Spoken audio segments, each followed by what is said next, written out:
How to fix Forza Horizon 6 low video memory. I'm going to show you a few different fixes. For the first one, you want to open up your computer search and search for settings. Open up your system settings. Then you will navigate to system here. Go to display. Now you want to go into graphics. And here, first I suggest turning off hardware acceleration, and next you will select Add Desktop App. Here you just want to find where you have installed Forza Horizon 6, and I'm going to pretend like Genshin Impact here is Forza Horizon 6. It's going to appear here once you add it, and make sure you change the GPU preference to high performance.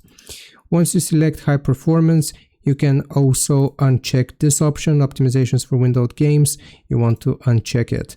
All right, so once we have done this, we can proceed to the next step, which is going to be checking our drivers. So you just want to open up your drivers here, either AMD or NVIDIA GeForce, and you will just go and check on the updates. So we're going to click on yes here and see if there are any available updates for your drivers or driver software, and you just want to update.